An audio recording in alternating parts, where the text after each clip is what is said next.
Without further ado, welcome, Henrik. Thank you, Anna. So, as I said, we're going to show examples of stuff that we actually have produced. So this is not a visionary presentation about what AI can do in 5 years from now. It's actually showing what we can do today. I was here a year ago, and then I told all the producers in the audience, don't care about AI for 2 years and see how it plays out and when it can be applicable. And honestly, they're probably going to be right, because as of now, we're looking at products that's going to be shot in 27. And we need to take AI into account. It's still early days. If we think that AI can produce, like, an actor, replace an actor, think again. It sucks really big time when it comes to like having somebody act in a natural way. But there's a lot of stuff we can do. Expensive, big sets, a lot of CG and VFX. I think we're looking at producing in the future, and the future, not talking 5 years, much shorter time than that, in a very different way compared to today. And that's, of course, going to change the industry. AI is going to come with a lot of cost saving. And that cost saving, let's see where that ends up. Probably with some of the buyers, the streamers and the channels, and not always the production companies. So it's going to be challenges to the business model of, especially the production companies going forward as well. But maybe Johanna and I can talk about that later. I'll start with, delivering my promise to show you some stuff at least. So the big savings today, since none of the projects we look at or the scripts have been written to take AI into account. We need to start working with the script writers and train them on do not exclude those expensive scenes that you've been doing for 30 years. Because they know already now, I can't do this anyway, so take it out. That is something that we can actually put back in. We can deliver bigger experiences for the audience using AI. And then we're talking about big establishing scenes, 600 extras. Screw that. We don't even have toilets for them. So take it out. That's stuff that actually we do today. So in a lot of the projects we're involved in right now is, of course, doing stuff in terms of post-production cheaper.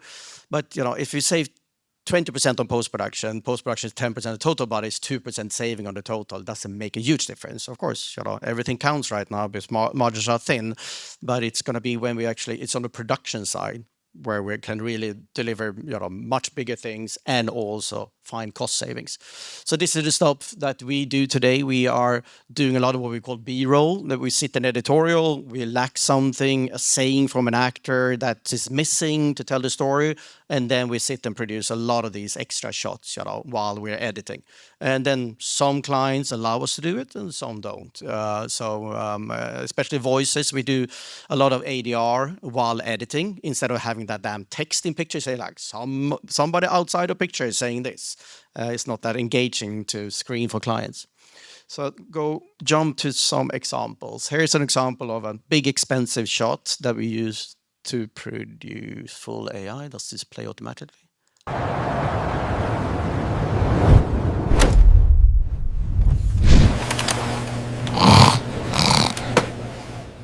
And this is another example of something that would be very expensive to produce. Established shot, Stockholm, the 50s.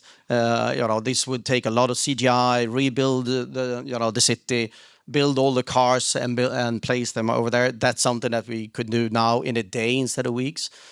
That's a video down to the right. Sorry for the tech hiccup. So this is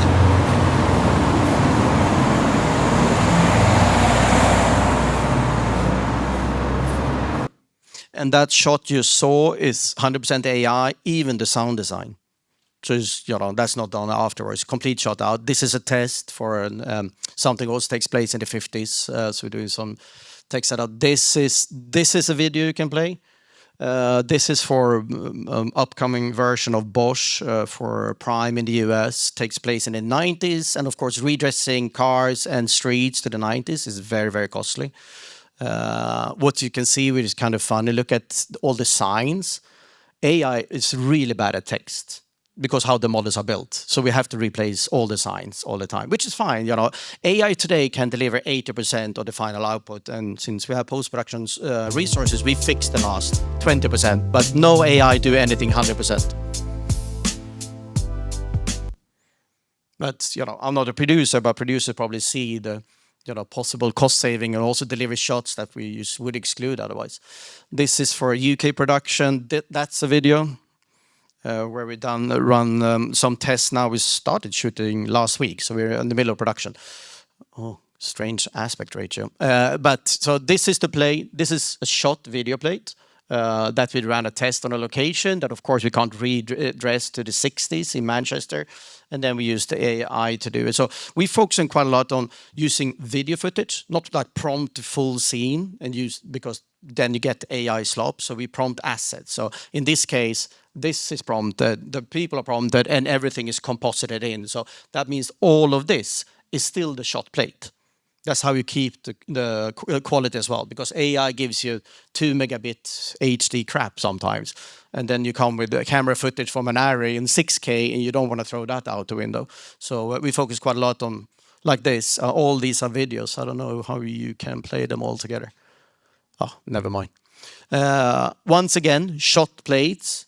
Animals, we've been doing animals forever, and it's always like, yeah, it's going to be like 6 weeks of creating this animal. It's going to cost like $1 million, and then it's going to be in 2 shots. So your clients always turn it down. But now with AI, not only that we get, so everything else is shot, that's composited. We can control how they act in the environment, but also what we get with AI instead of doing in 3D is like they get 100% integrated in the scene with the right lighting and everything. Even though I would have a lion as a CG model, 3D model, it would take me like a week just to get the lighting, get it integrated perfectly. AI is doing that, automatically. And we have tons of models how we control this. You can play the one up right there. For some of you who've been to our office in Stockholm, that's outside our conference room. Once again, shoot this would be kind of expensive. Vasa Krona would kill you. But also, even though it would be 3D, fires, you still need to light that damn corridor. And you play it again, you see like everything sparks on the ground and everything. It's like crazy, how, and this is something that also took us like 2 hours something, and some compositing, of course. Here is a project that where we had to create a lot of assets, 3D assets. It takes place hundreds of years ago, and of course, in the old days, we were like model and build all the ships and 28 different ships with sails and everything. It took forever. Now we're using AI to build 3D models, so it's not that we prompt the scene, but we get AI models that we can use in our 3D scenes. So we're still building the scene in traditional 3D softwares like Houdini and Maya, but we get help to build assets, which we also how we manage crowd duplication, for example. So with big crowd duplications, we actually build all the CD actor. You can just play the one down to the right. Just simple explanation how it has worked in the past before I show you the future. Clean up the street, take away AI, take away all the signs, all the cars that were parked overnight. We don't need to lock off a central street in Stockholm. Throw in the cars and the bicycles, place them all over with AI, and then make a video. A shot like this would be a day, and then you would probably pay the city of Stockholm a fortune to lock down that street. This is how you do AI today. So a lot of the inputs today are text and stills. You do the start frame of a video. So you prompt, you fix, and you can Photoshop and this and that. And when the start frame, you say, like, make a video out of this one. And I'm going to show you some new models coming out now where they actually can do video to video, as we say. Play the one to the right. This is okay. Damn it. You should play these together. This is what was shot. That's all. The background is replaced with AI. So we can play it again, maybe. So this is the input footage, and that is the output footage. And of course, having dancers and costumes and renting that location would be kind of pricey. So once again, working with live footage, because I don't believe we're going to have AI actors in the future. It's going to be actors, directors, DOPs, producers still involved. Oh my God. This experience was good. This is the shot plate up to the left, and this is this is all live. So the car, the actors are all live, placed in different environments. You can play the one down to the left there, maybe. So we placed it in New York with pigeons, with the U.S. cars and everything. So of course, this is the real plate, which is kind of expensive to shoot anyway, because you have to go to Mallorca. You could shoot that in a parking lot outside the production office and save some money. I'll skip dubbing. UFO Sweden did, an AI dubbing done by an amazing UK company called Flawless. A lot of manual work, very costly, took a very long time. I would say today AI is 90% there, so we do a lot of AI dubbing. Why do I bring this up? Because of course we then, what we produce for our small market could be sold on larger market without anybody paying millions to dub it for each local market. So even like the small independent movies we work for, we can do them in Japanese and we can do them in German, and then go to a sales center and say like, here, it's localized version for all the countries in the world. That is not working 100% today, but when I'm in Germany or in Italy and turn on the TV, I see the shitty dubbing that they do locally. I don't think it's much worse. So, it's probably as good as they do today, but it's going to be better soon. I would say a year off. So we can skip showing this. This is how we work with AI. So, we all seen the different platforms. You prompt a text and a video and a still as a start frame. We build like workflows for every specific task, and each of these nodes do a specific thing. So we can then have like, this is one of our VFX supervisors walking in the corridor. So then one node can be extract the human in the picture, take out the background, do a motion capture of the body movement, do a facial capture of how he acts with his face and talks and everything, replace the clothes, generate an AI face and take his facial animation from the real shot footage back in again. That's why it looks like this. So, of course, we are nerds, so we not get scared by a view like this. But this is how like most of your parties in the future is going to work, because the platforms that we use privately are so simple. It's not going to be applicable for what we want to achieve, especially not working with video input. Still input still works. We also, this is like more like common knowledge. When you prompt today and try to test something yourself, you write a long sentence. That sentence can be interpreted in so many different ways. But what's important is you need to have, what I'm showing here is like, if you take this image here and you upload that to Chat or VO3 or whatever, Gemini, and say like, give me the JSON prompt. Then the AI model will give you a structured prompt back. And then you can go in and say like, okay, pink collared shirt, no, green collared shirt, and you only change that. Works the same way of video. So a recommendation is when you test at home and you want to do like move the images and everything, ask an AI model to give you the JSON prompt, because then you can go into the details and tweak it, because we've all been there, how frustrated it is. We change a word in a sentence and you change a whole image and it's useless. So a lot of JSON prompting we do, because as I said, and they can be very, very long, especially for video, to control the details. Problem then with AI. This is the ATG commercial that we've seen too much on TV that we produced this summer. This is how bad the key is. Normally, if this is shot footage with horizontal, we will get the perfect key of the sky, because the high contrast is white and it's kind of dark and everything. So the problem with AI is HD and is low color bandwidth. And, we see models promising 4K HDR. They do a post process, so they upscale afterwards. We have models for that as well that work pretty good. The scary thing is it works 80% of the cases, and the 20 doesn't work, you're screwed, because everybody approved that shot and you can't get it to look 4K. But and I don't really see anybody out there delivering like true 4K HDR in the future, because it's very costly to render. We just need to realize like, where's the money coming from? It's coming from like Google and Meta and the ones. What are they trying to solve? They just want to do a 6-second ad for Facebook. They don't really want to make a gaffer on set in Hungary out, have them lose their jobs. So I don't see really big, hundreds of billions of dollars coming in to solve professional video, because I don't really see the business case for it. So it could be that, we're looking at maybe being limited to this resolution. So the workaround for us is using AI models for upscaling the pixels, AI models for scaling the colors. But also what's important, even for you, a learning for you, is like, since you have so limited bandwidth to describe the AI image, you need to set the look before.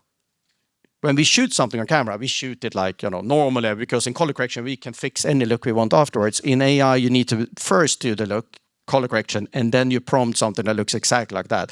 Then you don't need that much information to make it look good.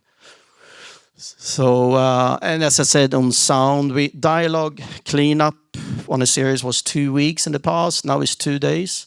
Shit, my clients are here. They're going to ask for lower bid next time. And then and mixing, we looked at dialogue mixing as well. Didn't really work yet. AI, as I said, for ADR doing editorial, we still do the real recording afterwards, but and I don't think that we're going to do it for long. Loop groups to do a lot. We also have seen very promising example of models that do the complete sound design. So AI analyze the video and then do all the sound design, and you get like all the different stems and everything. Will it be the best sound effects that they pick? No, probably not. But then, manually replace 20% of them. The problem is like the models that do this are not really the big approved ones, so we don't really dare to upload any of your footage to it. So as of now, we just done a few short films and tested it, but that's probably coming. And then of course, this is like Billboard for country music. 7 out of, 15 are AI. So it's coming big time on the sound side as well. Hopefully I'm not running out of time, because now comes the interesting parts. This is going to be like, yeah. Can you play over there?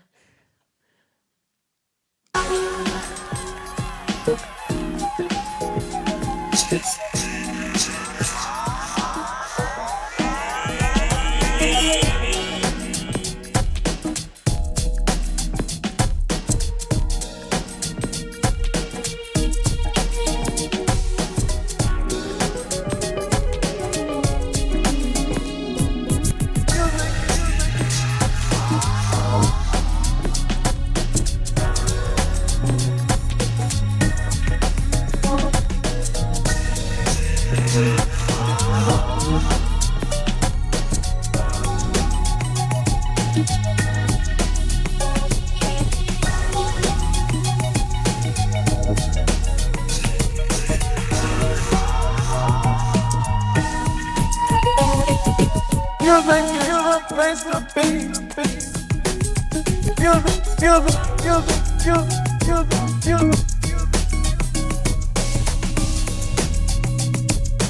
You're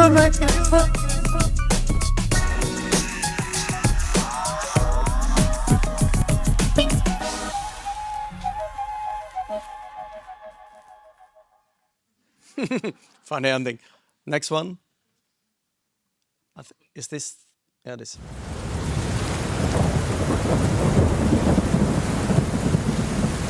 So the source is at the top.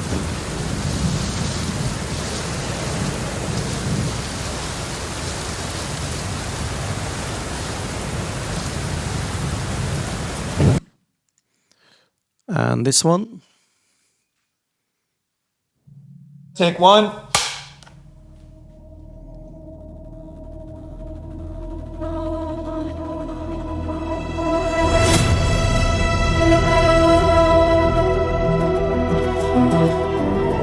Your mind is a portal to millions of worlds.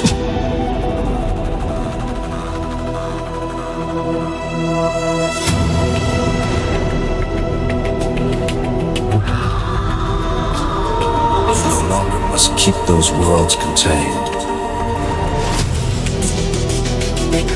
Let them flow free.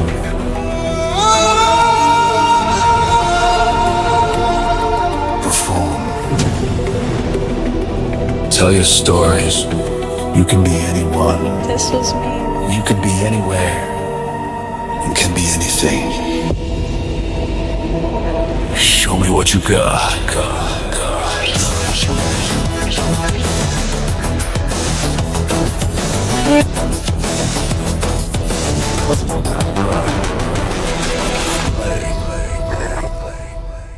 And